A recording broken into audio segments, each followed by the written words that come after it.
Écoutez cette vidéo s'il vous plaît, on va voir quelque chose. Dieu a toujours dit, et il continue de dire jusqu'à cette heure, qu'avant qu'un homme et une femme se présentent devant la nation, devant la famille pour dire que nous sommes un couple, alors on doit célébrer notre union. Gédéon dit, les deux là doivent se connaître d'abord. L'homme doit être sûr que c'est femme qui est là, et que la femme doit être sûre que c'est garçon qui est là. Et ça ne suffit pas. La femme doit être sûre que c'est le garçon qu'elle veut là qui est là, et l'homme aussi doit être sûr que c'est la femme qui veut là qui est là, avant de se présenter devant, parce qu'affaire de mariage, c'est une affaire jusqu'à la mort. Ok. Où est-ce qu'il dit?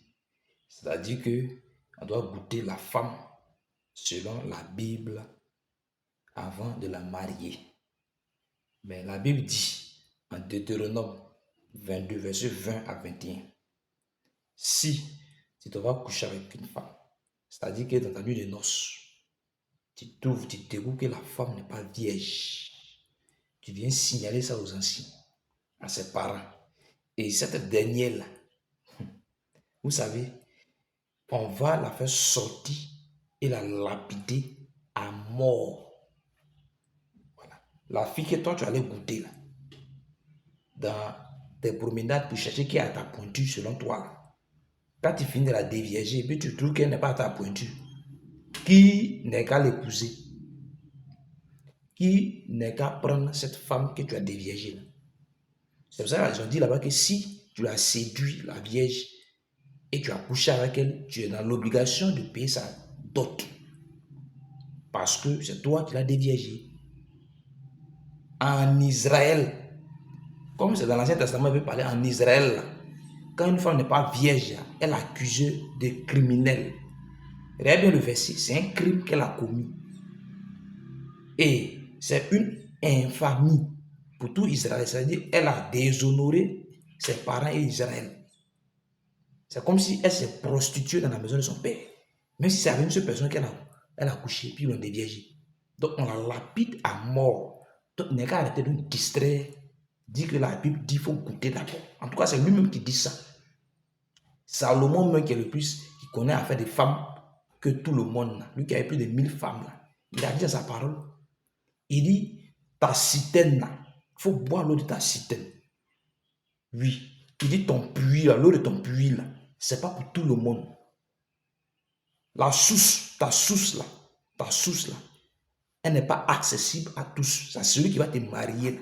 Parce qu'on ne marie pas une femme parce qu'elle sait faire l'amour. On ne marie pas un homme parce qu'il est viril. C'est les valeurs qu'on prône, telles que la soumission, l'obéissance, l'humilité. C'est que la femme que tu maries là, est-ce que son puits n'a pas été accessible? Est-ce que son étoile, son puits, sa source, sa citerne n'a pas été touchée par quelqu'un qui l'a déviergé, par un varan, par un mystique, qui a retiré son étoile? C'est la question qu'elle a. Donc tu vas te marier avec quelqu'un qui ne peut même pas te booster, t'aider à prospérer. Voilà pourquoi on protégeait les femmes de façon à ce qu'on les gardait vierges jusqu'au mariage. Bois l'eau de ta citerne, de ta source. C'est là-bas se trouve la bénédiction, l'étoile de la femme. Donc se promener pour goûter là. C'est quelle société nous sommes en train de bâtir ainsi.